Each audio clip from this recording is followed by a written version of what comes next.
sampai saat ini bulan panjenengan ditakdirkan oleh Allah sehat walafiat, zahiran wa batinan, zahir dan batin. Bulan panjenengan panjang umur, tetap iman dan Islam, istiqomah ibadah kepada Allah. Mugi-mugi seluruh ibadah bulan panjenengan diterima oleh Allah Subhanahu wa Ta'ala. Amin. Allahumma amin. Hadirin para jamaah yang dimuliakan Allah, jadidu imanakum, perbaharuilah imanmu. Ini sabda Rasulullah dumateng kula panjenengan. Jadidu imanakum, perbaharuilah imanmu. Kenapa ini ditekankan dumateng kula panjenengan?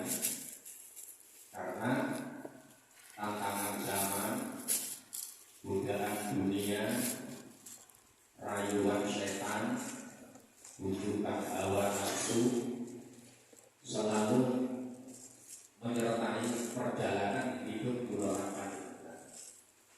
Terkadang iman terkontaminasi oleh lingkungan, terkadang iman dinodai oleh dosa dan kemaksiatan. Terkadang ketakwaan bulan panjenengan kendor, lentur dan luntur. Maka perlu refreshing, penyegaran kembali terhadap bagaimana ketakwaan kepada Allah. Dan untuk menyegarkan kembali bagaimana dan ketakwaan kepada Allah, Rasulullah memerintahkan dumateng bulan panjenengan hendaklah selalu memperbaharui iman. Pagi hari, sore hari, malam, minggu ke depan, bulan ke depan, tahun depan, dan seterusnya, selama masih hidup, tetap memperbaharui iman. Kemudian para sahabat bertanya, kaifa nujaddidu imanana ya Rasulullah? Bagaimana cara memperbaharui iman ya Rasulullah? Dijawab oleh beliau, aksiru min qauli la ilaha illallah. Perbanyaklah olehmu ucapan atau kalimat tahlil. Napa kalimat tahlil itu? La ilaha illallah. Tidak ada Tuhan selain Allah. Halala yuhallilu tahlilan. La ilaha illallah. La ilaha illallah. Itu tahlil. Miftahul jannah la ilaha illallah. Kuncinya surga adalah kalimat tauhid, kalimat tahlil, yaitu la ilaha illallah. Tidak ada Tuhan selain Allah. Hadirin, berarti panjenengan sudah memegang kuncinya surga. Secara akal, wis duwe kunci ini berarti kan tinggal masuk. Aman. Memang begitu. Cuma dengan catatan, dengan syarat satu, jangan sampai kuncinya hilang. Yang kedua, jangan sampai kuncinya berkarat, rusak, hancur. Yang ketiga, jangan sampai kuncinya berbedaan. Ayo, kita mau masuk dengan apa kalau nggak punya kunci? Atau punya kunci tapi kuncinya berkarat, dipakai pembuka pakai duplek. Ini nggak efek. Makanya kunci jangan sampai hilang, kunci jangan sampai rusak, rapuh, berkarat, kunci jangan sampai berbeda makna. Artinya jangan sampai pindah akidah, pindah keimanan, pindah keyakinan, pindah agama. Hadirin para rawuh, para jamaah yang dimuliakan oleh Allah. Panjenengan apa? Surat Al-Ikhlas. Surat yang ke-112. Surat Al-Ikhlas. Al-Ikhlas itu artinya murni, bersih. Makanya orang kalau berbuat ikhlas, ibadahnya ikhlas, itu murni, bersih. Tidak ada tendensi dunia. Hanya lillah, fillah, billah. Lillah, fillah, billah. Karena Allah, untuk Allah, tujuan akhir hanya kepada Allah. Itu lillah, fillah, billah. murni ikhlas. Bahasa Arab al-ikhlas. Hadirin para rawuh, para jamaah, tidak ada tendensi dunia, tidak ada muatan ingin dipuji oleh orang lain, murni suci hanya lillah fillah billah. Karena Allah, hanya untuk Allah, tujuan akhirnya hanya kepada Allah Subhanahu wa ta'ala. Asbabun nuzul dari surat Al-Ikhlas itu kan Nabi Muhammad pernah didatangi oleh serombongan orang munafik dan orang-orang kafir. Orang kafir itu bertanya kepada Rasulullah, "Ya Rasulullah, Tuhanmu, Rabbuka, khuliqat min dhahabin aw hadidin aw fiddatin." Muhammad, Tuhanmu itu diciptakan dari besi, ataukah dari emas, ataukah dari perak, ataukah dari tembaga, seperti Tuhan kami. Sebab Tuhan orang kafir pada saat itu kan dibuat dari tembaga. Kalau ada orang kaya nggak bikin Tuhan dari emas. Kalau setengah kaya bikin Tuhan dari perak, dari besi, sesuai dengan standar ekonomi yang dimilikinya. Semakin tinggi status ekonominya, bikin patung Tuhan yang cukup bergengsi dari emas yang mahal. Di sisi lain itu menunjukkan bahwa dia orang elit.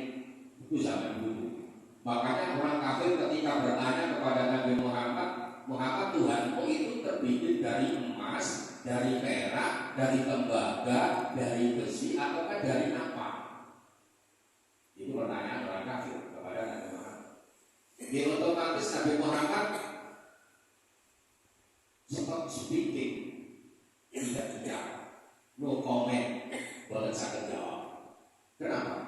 Karena Nabi Muhammad itu punya prinsip, setiap kebijakan apapun menunggu jawaban wahyu.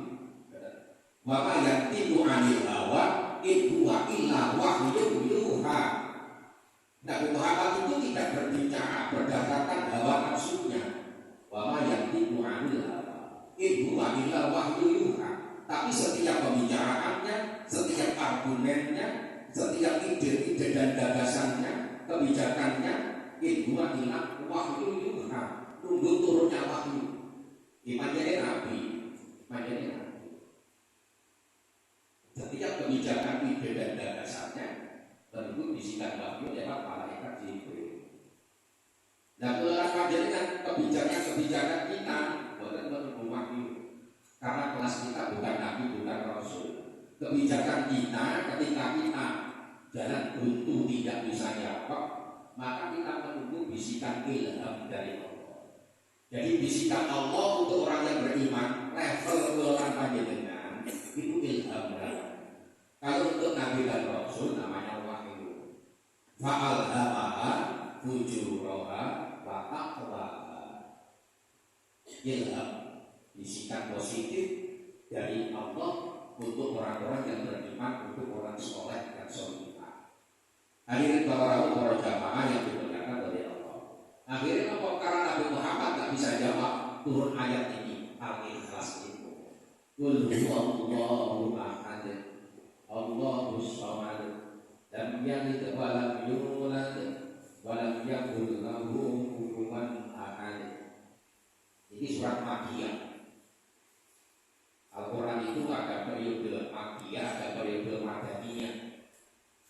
Bedanya kalau surat Makkiyah itu diturunkan di kota Makkah sebelum Nabi hijrah ke Madinah. Kemudian ayat-ayatnya biasanya pendek, muatannya tentang akidah, keimanan, tauhid, memperkokoh, menguatkan hati orang yang beriman agar tetap dalam keimanannya. Itu rata-rata ayat Makkiyah, meneguhkan keyakinan, membangun mental akidah. Kalau Madaniyah itu ayatnya biasanya panjang, Al-Baqarah, Al-Maidah dan sebagainya.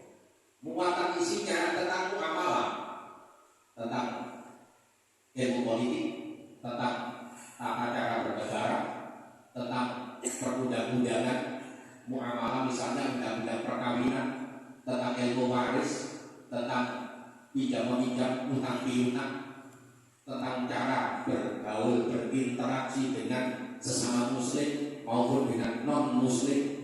Itu ayat-ayat madaniyah tentang tatanan sosial diturunkan di Madinah sesudah Nabi hijrah dari Mekah ke Madinah. Hadirin para jamaah yang dimuliakan oleh Allah. Lalu turunnya surat Al-Ikhlas itu sebagai jawaban sebagai jawaban atas pertanyaan orang kafir, Tuhan itu Muhammad dibikin dari apa? Dari besi, dari tembaga, dari perak, apakah dari emas? Akhirnya dijawab oleh Allah, turun surat Al-Ikhlas ayat 1 sampai 4 itu. Kul, katakan Muhammad, katakan kepada mereka orang yang bertanya tadi, huwa dialah Allah, Allahu Allah al-Ahad yang maha satu. Kul huwa Allahu ahad, katakanlah dia Muhammad, Allah yang maha satu, yang maha esa. Hadirin, buat kantor panjenengan salah baca metode ini. Jangan kata Kul huwallahu ahad. Panjang pendek dalam bacaan Al-Quran itu berakibat fatal. Kenapa berakibat fatal? Berakibat beda arti dan penafsirannya. Contohnya ini Kul huwallahu ahad mestinya pendek dipanjang fat, dipanjangkan. Kul huwallahu ahad. Contohnya ya, contohnya di depan masjid ada 5 orang. Takbir masjid bilang, panjenengan 5 orang yang ada di dalam di luar masjid masuk 1. Berarti yang diperintah masuk cuma 1. Yang 4 tetap di depan masjid. Mari kita perintah yang kedua, takbir masjid bilang kepada 5 orang yang ada di depan masjid ini, panjenengan yang ada di depan masjid 5 orang semuanya masuk 1-1. Kalau tadi di awal panjenengan masuk 1, kalimat kedua panjenengan masuk 1-1. Ini perbedaan antara ahad dan ahad. Ahad itu 1, tunggal, tidak terbilang, tidak terbagi, tidak bisa dipecah, tidak terdiri dari bermacam-macam unsur dan bagian-bagian. Itu kul huwallahu ahad. Katakanlah dialah Allah yang maha satu, yang maha tunggal, yang maha mandiri, berdiri sendiri, tidak terbagi, tidak terdiri dari bagian-bagian, dan tidak terdiri dari unsur-unsur yang ada. Ini ahad. Tapi kalau ahad itu gitu, 1-1. Kalau ahad artinya 1. Kalau ahad artinya 1-1. Contohnya kata, mulu. Saya makhluknya Allah yang bernama Badri Puja. Saya 1, tapi satunya saya kan terbilang. Ada unsur-unsur bagian-bagian. Ada kepala, ada rambut, ada telinga, ada mata, ada hidung, ada lisan, ada tangan, ada kaki, dan seluruh anggota badan yang lain. Kemudian menjadi satu kesatuan yang utuh, jadilah makhluk yang bernama Badri Puja. Itu 1, tapi terdiri dari bermacam-macam unsur yang terbilang komplek. Itu jadinya ahad panjang. Kalau ahad 1, tidak terdiri dari unsur. Itulah Kul huwallahu ahad. Hadirin para rawuh, kul katakanlah huwa dia Allah. Muncul pertanyaan. Nanti anak-anak SMA itu bertanya, Pak, kebetulan bulan ini mengajarkan SMA, ngajar PAI, pendidikan agama Islam. Anak-anak SMA itu cerdas sampai jadi berremaja, beraktivitas. Pertanyaannya kata, Tuhan kita itu Allah. Kenapa ya Allah itu kok menggunakan namanya itu Allah, bukan yang lain? Kalau panjenengan kan Pak Badri, Allah namanya kok Allah, kok tidak memakai nama yang lain, Pak? Yaitu kebetulan pesantren, jadi kesehariannya di kompleks pesantren, lalu sekolahnya di SMA. Pertanyaan intelektual, Allah itu kan ada 4 huruf, hamzah, alif, lam, ha, dibaca menjadi Allah. Kenapa Pak? Kok Allah itu menggunakan namanya Allah, kok bukan yang lain?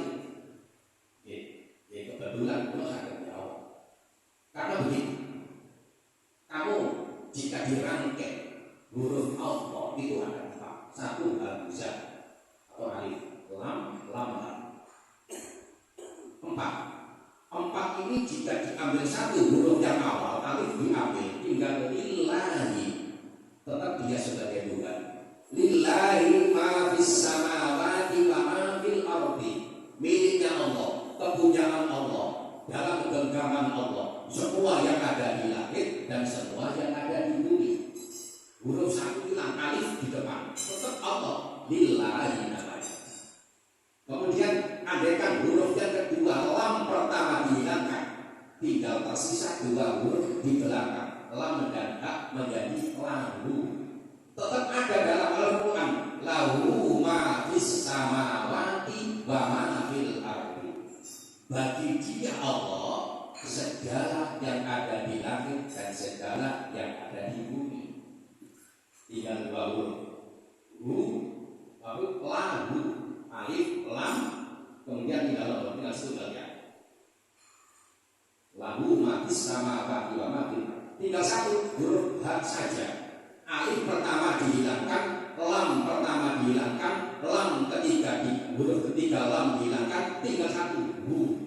Hu walaupun berdiri sendiri tetap rujukannya pada Allah. Huwa Allah, kul huwa Allah, tetap ada makna muatan kebesaran Allah. Walaupun cuma hu saja, hu di situ bermakna dia. Huwa Allah, kul huwa Allahu ahad. Andaikan keempat hurufnya ini tidak ada semua, alif dihapus, lam dihapus, lam kedua dihapus, kemudian huruf terakhir ha juga dihapus, berarti tidak ada apa-apa. Tidak ada apa-apa itu artinya ghaib, dan ghaib itulah dia puncak dari segala yang ghaib. Alladzina yu'minuna bil ghaibi, orang yang beriman tetap percaya terhadap hal yang ghaib. Makanya Allah menggunakan namanya Allah, baru rasional bisa diterima oleh Allah. Hadirin para jamaah yang dimuliakan oleh Allah. Makanya ketika doa panjenengan jangan sampai salah baca qul huwallahu ahad, jangan sampai qul huwallahu ahad. Itu salah kaprah gitu. Bahaya. Contohnya kalian iyyaka na'budu wa iyyaka nasta'in. Mestinya panjang, mestinya kan pendek. Tapi ketika dibaca panjang iyyaka, sudah apa? Kalau iyyaka hanya kepadamu, hanya kamu, enggak ada yang lain, enggak ada tandingan. Iyyaka hanya kepadamu, hanya untukmu, enggak ada yang lain. Tapi kalau dipanjangkan iyyaka menjadi tasniyah, menjadi 2. Hanya kepadamu berdua, berarti 2 kok. Iyyaka hanya kepadamu berdua, berarti Tuhan menjadi 2. Makanya sedikit saja panjang pendek dalam bacaan Al-Quran berakibat fatal. Hadirin para jamaah yang dimuliakan oleh Allah Subhanahu wa taala. Qul huwallahu ahad. Kemudian Allahu Shamad, dialah Allah As-Shamad. As-Shamad itu min Asmaul Husna, salah satu dari nama-nama Allah yang ada di dalam Asmaul Husna. Kalau panjenengan aktivis dengan Asmaul Husna, yakin panjenengan apa? Cuma itu urutan beberapa. Kita dengan As-Shamad di urutan ketiga Asmaul Husna. Supir apa lagi? El-ala el-ili lupa, el-ulu apa lali, el-ala el-ili bosan ingat. Al-Majidu, Al-Wahidu, Al-Ahadu, As-Somadu, Al-Qadiru, Al-Muqtadiru, Al-Muqaddimu, Al-Muakhiru, Al-Awwalu, Al-Akhiru, Al-Dhahiru, Al-Batinu, Al-Wali, dan seterusnya. Jadi As-Somadu itu Asmaul Husna urutan yang ke-68. Urutan yang ke-68. Dengan cek lagi. Asmaul Husna As-Somad, nama Allah As-Somad itu urutan yang ke-68 dalam Asmaul Husna. Artinya apa? Allahu Allahus Samad. As-Samad itu asluhu bimakna. Makna asalnya bermakna yang satu-satunya yang dibutuhkan. Itu as-Samad. Satu-satunya yang dibutuhkan. Tempat pelarian semua makhluk yang ada di langit dan yang ada di bumi. Itu jadinya as-Samad. Tidak ada tandingannya yang bisa memberikan jawaban dan solusi terhadap seluruh problem kehidupan dunia akhirat. Itu namanya as-Samad. Itu namanya as-Samad. Makanya Allahus Samad. Allah yang maha dibutuhkan. Allah yang maha dibutuhkan. Allah tempat kita berdoa. Allah tempat kita minta solusi kehidupan. Itu jadi Allahus Samad. Allah tempat panjenengan bersandar. Itu Allahus Samad. Kemudian lam yalid wa lam yulad. Allah tidak beranak. Ini kan yang kaitannya amin. Hari Natal ini. Allahus Samad lam yalid wa lam yulad wa lam yakul lahu kufuwan ahad. Allah itu tidak beranak, berarti tidak punya anak. Wa lam yulad dan tidak diperanakan, berarti Allah bukan anak dari seorang ayah dan seorang ibu. Allah juga tidak memiliki anak, tidak memiliki putra. Dan jadi walam yulad walam yakul lahu kufuwan ahad. Dan tidak ada satupun di dunia ini yang semisal, yang setara, yang sejenis, yang serupa dengan Allah Subhanahu wa ta'ala. Hadirin, kalau manusia wajah panjenengan mungkin ada yang tak mirip-mirip dikit. Dulur mirip ada dulur. Tapi Allah tidak satupun makhluk yang ada di bumi ini mirip dengan Allah. Benar? Dalam yakun lahu kufuwan ahad. Tidak ada yang sejenis, yang serupa, yang semisal, yang menyamai dengan zat Allah Subhanahu wa ta'ala. Hadirin jamaah, jadi Allah tidak beranak, tidak diperanakan. Nabi Muhammad itu nabi si paling susah, si paling berat. Sebab apa? Sebab Nabi Muhammad itu diutus oleh Allah setelah lahirnya Nabi Isa. Sebab lahiran Nabi Isa itu kan rawan. Nabi Muhammad itu nabi yang paling rawan karena mendekati zamannya Nabi Isa. Khawatir dituhankan seperti Nabi Isa. Makanya kadang Nabi Muhammad itu makan di karpet lawang. Itu sering. Kadang Nabi Muhammad itu makan di depan pintu rumahnya. Tujuannya untuk menunjukkan sifat kemanusiaannya. Jangan sampai dia itu dituhankan. Karena selama ini Nabi sebelum dia, Nabi Isa dituhankan. Sebab Nabi Isa lebih menampakkan gak begitu menampakkan sifat-sifat kemanusiaannya, sehingga diputuskan yang berlebihan sampai kebablasan dianggap sebagai anaknya Tuhan. Makanya Nabi Muhammad makan di depan rumah itu untuk menunjukkan bahwa saya manusia juga makan seperti kamu. Nabi Muhammad kadang minum di dalam masjid supaya jamaah tahu bahwa saya manusia seperti kalian juga. Makanya saya jangan dicoba, tak koyok istilahnya kebablasan. Tujuan ini itu modern untuk menyelamatkan umat agar umatnya tidak salah paham, tidak gagal paham seperti al-Hawariyin, umat-umat Nabi Isa alaihissalam. Hadirin para jamaah yang dimuliakan oleh Allah, ini internal off the record kita rahasiai, makanya memang internal umat Islam.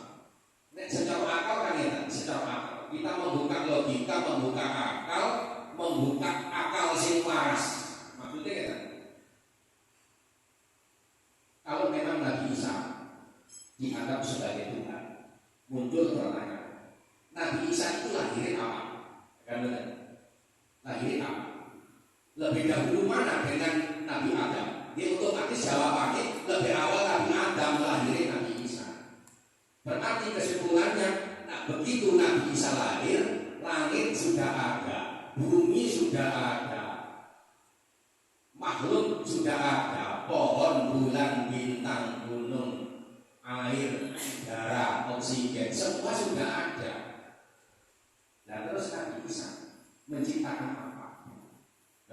Mestinya Tuhan itu kan menciptakan. Tuhan kan menciptakan. tapi dia lahir semuanya sudah ada, lalu dia menciptakan apa?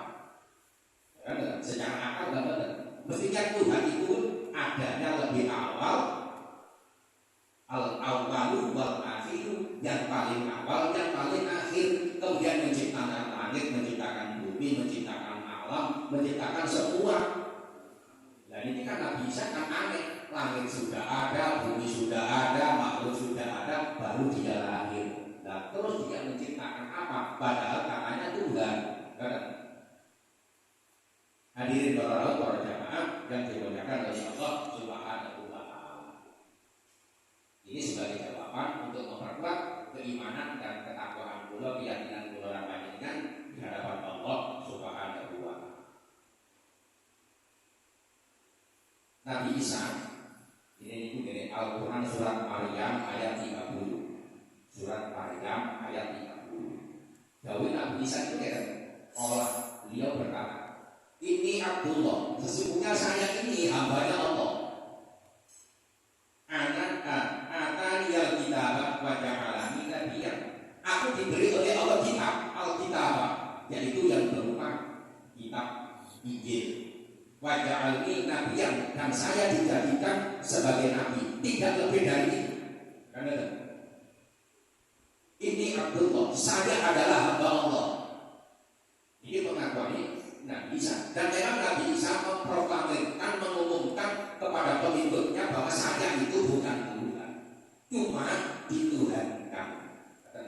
Saya itu bukan Tuhan, cuma dituhankan oleh mereka. Apa alasannya kok dituhankan?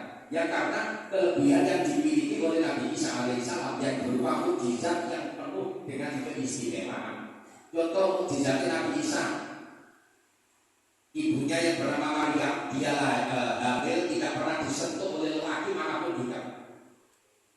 Dan dia Maryam itu kan bukan pernah berinteraksi dengan lelaki kecuali bapaknya sendiri. Tapi Ibrahim tidak pernah berinteraksi dengan lelaki, tidak bersuami. Pegawainya ada di mihrab. Mihrab ini tempat imam untuk ibadah. Itu namanya mihrab. Dia punya mihrab khusus yang ada di rumah untuk takarrub ila Allah, mendekat. Jadi pegawai Maryam itu rukuk sujud zikir ibadah, rukuk sujud zikir ibadah, sholat, puasa dan seterusnya. Cuma itu. Tidak pernah interaksi dengan lelaki kecuali Pak Imron sebagai bapaknya. Ini Ali Imron itu. Makanya disebut Ali Imron, keluarga besar Pak Imron. Dan keluarga besar Pak Imron itu Isa, Maryam, Pak Imron. Jadi dua, Pak Imron, Isa dan Maryam. Tapi kok hamil? Nah, kan? Tapi kok hamil? Jadi penyebab kehamilan ini itu ternyata apa? Ternyata ketika dia semacam uzlah menyendiri di mihrab itu tertidur. Maryam itu tertidur keturun saking pegel ibadah keturun. Ketika tidur itulah Allah mengutus malaikat Jibril dan malaikat Mikail. Hei Jibril dan Mikail, ta'amilayya, kamu kesini. Gak baik ya Allah, kita gak boleh ya Allah. Kamu ambil itu makanan yang ada di surga, kamu bawa dalam ember. Makanan yang di dunia tidak pernah ada. Kamu cari mihrabnya Maryam, kamu taruh di sampingnya Maryam. Dia saat ini sedang tertidur pulas. Malaikat turun membawa makanan dari surga, dibawa di sebelah tidurnya Maryam. Bangun tidur, dia melihat kok ada makanan. Kan tanda tanya, otomatis tanda tanya. Ini dari siapa? Miliknya siapa? Di sisi lain makanannya kan asing, tidak pernah ada di dunia ini. Di saat ragu itulah ada jawaban dari langit. Hadza min indillah. Wahai Maryam, makanan itu dari sisi Tuhan. Makan dan nikmati sepuasmu, sekenyangmu. Yang lain tidak boleh. Cukup kamu saja, yang lain tidak boleh. Akhirnya apa? Akhirnya dimakan oleh Maryam. Akibat dari makanan surga itu, beberapa minggu ke depan terasa perutnya munek-munek, mual-mual, ingin muntah. Pertama plus positif hamil. Makanya yang lain tidak boleh makan.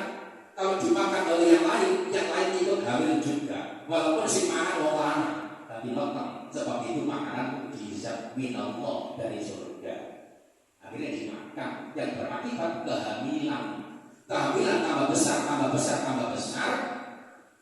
Tapi kan keluar rumah, diintip tetangga, muncul tanda tanya. Ini Maryam gak punya suami, kok betulnya gede. Jangan-jangan dia dibodol dari gombel. Jadi gombelnya tumpah PCE ya. Muncul pertanyaan, akhirnya muncul isu dari rumah ke rumah, dari kampung ke kampung. Ternyata Maryam punya lelaki simpanan, dia hamil di luar nikah. Lupa Imron kan malu, ada gosip negatif yang menerpa keluarga. Daripada malu isi-isi keluarga, Maryam diasingkan di tengah hutan. Diasingkan di tengah hutan sampai kelahirannya. Begitu lahir bayi putra, langsung iso ngomong, Ismi Isa, namaku Isa, anak Abdullah, saya hambanya Allah, wa ana Rasulullah, dan saya akan diutus sebagai utusan Allah. Tadi kau ngomong, lah kebetulan di tengah hutan itu ada penggembala domba si bapak tua. Gak ada orang lain yang tahu, cuma satu gali pokok. Akhirnya apa? Akhirnya si bapak tua penggembala domba itu kebetulan di kampung namanya Bethlehem. Bahasa Arabnya Baitul Lahmi. Baitun itu artinya rumah, lahmun itu artinya daging domba. Karena di situ ada gembala domba dengan jumlah yang banyak. Di situ akhirnya kok Pak Tua ini keliling kampung membawa berita. Akhirnya cerita bahwa di tengah hutan ono wong wedok lahir, bayi lanang langsung iso ngomong jenenge Isa. Lu masyarakat kan penasaran.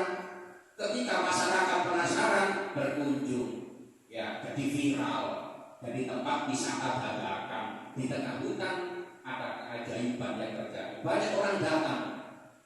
Termasuk orang cantik pun datang. Nek cara saniki wonten mungkin ambek gowo kursi roda. Orang buta minta dituntun ambek cucunya, ingin menyaksikan, padahal buta ingin menyaksikan kamanane. Kemudian setelah di dekat Nabi Isa muncul keajaiban lagi. Si butanya dituntun cucunya nih mau karena melihat bayi, ingin melihat bayi. Bayi ini pun loyo muncrat banter kalian perimati sembuh jadi melek. Itu mukjizatnya Nabi Isa. Mereka yang membawa kursi roda, kena muncratannya di Nabi Isa menjadi sehat kembali. Kursi rodanya diuncang, usuk sehat, setul ke waras. Itu mukjizatnya Nabi Isa alaihissalam. Bisa menyembuhkan penyakit buta, menyembuhkan orang lumpuh, bahkan menghidupkan orang mati. Ketika masih kekanak-kanakan, masih balita baru bisa berjalan. Kalau ada orang buta, itu kenapa Nabi Isa? Tongkatnya itu diambil, dibuang dengan kali. Kemudian apa? Diidoni meripati hati melek. Kemudian kalau ada orang yang digotong menuju kubur, itu disetop oleh Nabi Isa. Jangan dikubur Pak, sampai turunkan orang ini. Dilangkahi ambek Nabi Isa hidup kembali. Saat ini koyok ngono viral. Itu akeh Pak, tadi dukun profesional ya. Kehebatan, keajaiban yang seperti itu akhirnya orang-orang Nasrani pada saat itu menyimpulkan nek ngono sing lahir iki anake Tuhan. Kalau enggak ada Tuhan enggak mungkin iso koyo ngene menghidupkan orang mati, menyembuhkan penyakit buta, menyembuhkan orang stroke, menyembuhkan penyakit apapun bisa waras mendadak dengan kehebatannya. Berarti dia anaknya Tuhan, bukan sembarangan anak. Akhirnya mulai saat itu Isa dituhankan sebagai anak Tuhan. Itu mukjizat. Nah kemudian muncul kesalahpahaman dari pihak lain. Jadi kok dianggap sebagai anak Tuhan hanya dituhankan. Makanya versinya orang Nasrani, Tuhan itu kan ada trinitas, 3 kesucian, ada 3 Tuhan yang disucikan, Tuhan Bapa, Tuhan Rohul Kudus, dan Tuhan Isa Al-Masih. Tuhan Bapa itu Gusti Allah yang ada di arsy. Jadi orang Nasrani juga percayai bahwa Allah itu ada, Tuhan Bapa namanya. Kemudian Tuhan Rohul Kudus.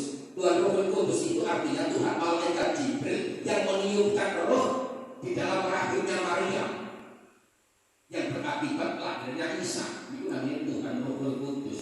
Para Tuhan yang ketiga, Tuhan Anak, yaitu Nabi Isa alaihissalam. Makanya Tuhannya disebut Trinitas, 3 dari kesatuan yang utuh, yang tidak terpisahkan. Maka dijawab oleh Al-Quran dari Al-Maidah ayat 72 sampai 73. Laqad kafara, sungguh kafir, alladzina qalu, yaitu mereka orang-orang yang berkata, innallaha salisun salasa, sesungguhnya Allah itu adalah satu dari yang 3. Jadi kalau ada orang yang bilang, kalau ada orang yang berkata Allah itu salah satu dari Tuhan yang 3 yang disebut Trinitas itu, ada Tuhan Allah, Tuhan Bapa, Tuhan Roh Kudus, dan Tuhan Anak atau Tuhan Isa Al-Masih. Sungguh kafir orang yang berkata seperti itu. Ini diklarifikasi, dibantah oleh Al-Quran surat Al-Maidah ayat 72 sampai 73. Konklusinya, kesimpulannya berarti ketika panjenengan mengucapkan selamat hari Natal kepada orang Nasrani, maka jumhur ulama, mayoritas ulama mengatakan haram hukumnya. Jumhur ulama, mayoritas ulama.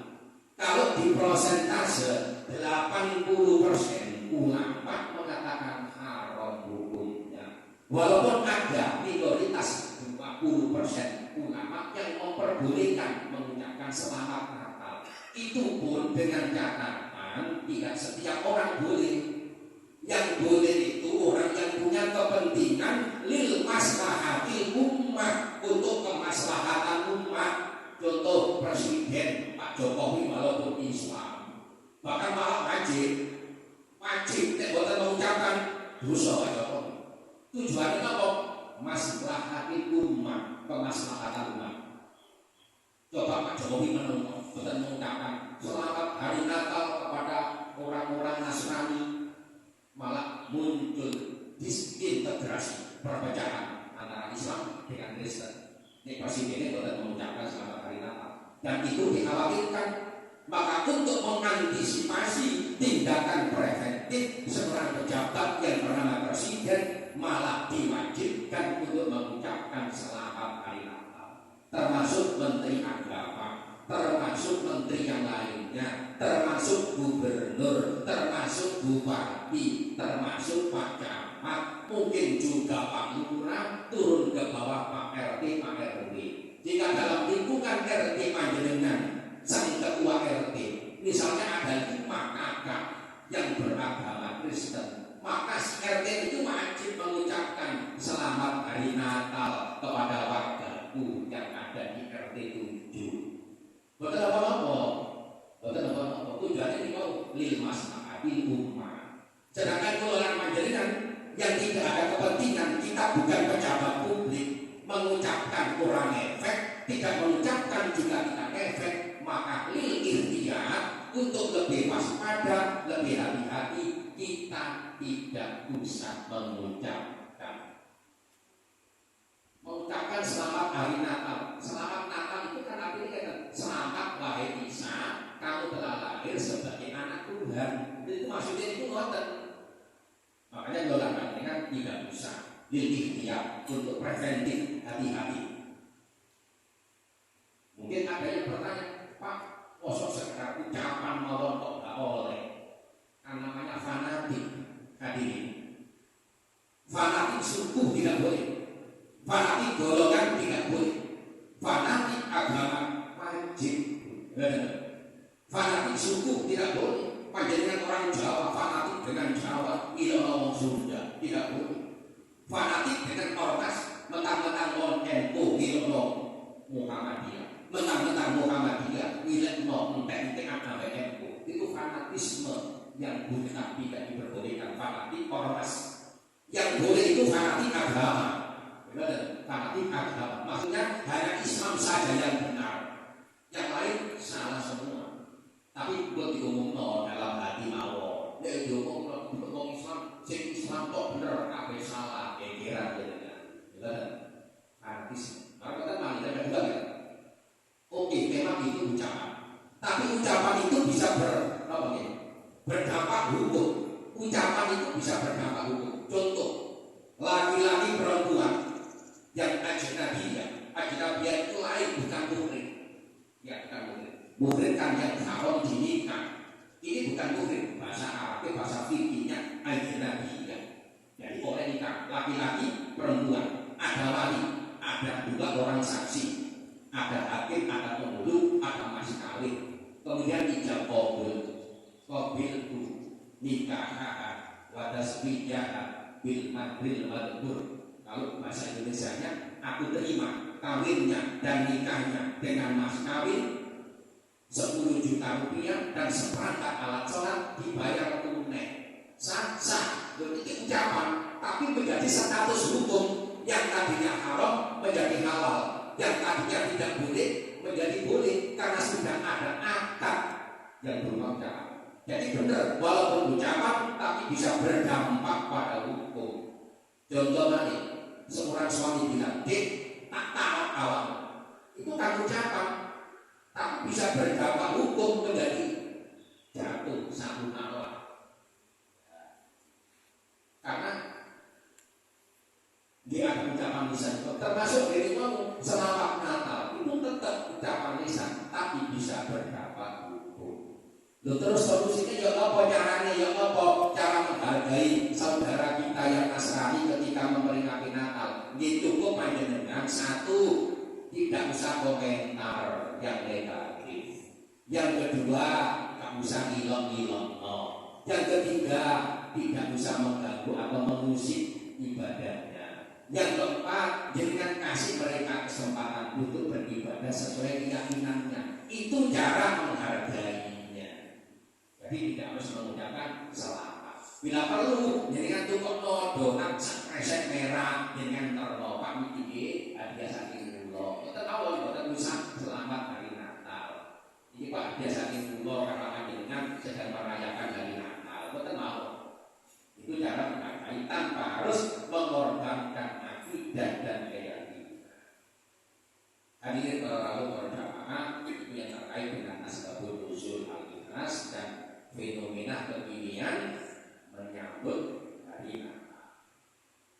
Ukhuwah tetap berjalan, harmonisasi tetap berjalan, tanpa harus mengorbankan akidah, tanpa harus mengorbankan kebersamaan dan ukhuwah.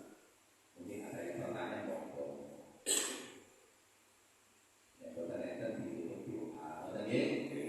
Mugi-mugi panjenengan semuanya sekeluarga sehat walafiat.